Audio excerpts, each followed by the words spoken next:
Primary election day again. The polls opened at 7 and you have about an hour left, as we just mentioned, to cast your ballot. Election officials say turnout typically low for primary elections, and that could be because the primary process can be a confusing one. Confusing indeed. Our Desmond Matthews talked to a local circuit clerk about the rules surrounding primaries and the turnout today.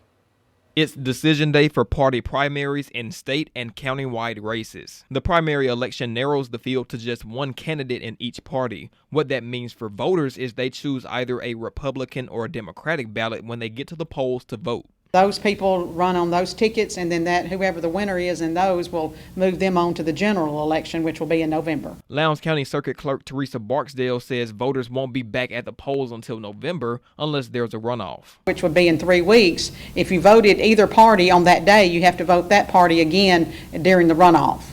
And if you didn't vote today and you want to vote in the runoff, you are able to do that as well. Barksdale says Lowndes County had 20 voting precincts open from 7 a.m. until 7 p.m.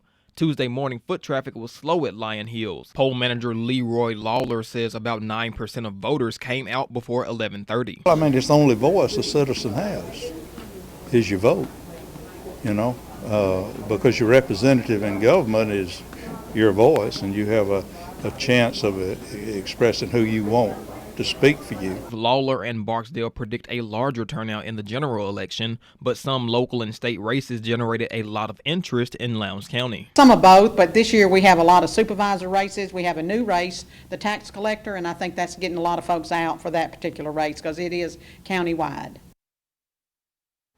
Now, runoff elections in Lowndes County would be on August 29th, and general elections will be on Tuesday, November 7th.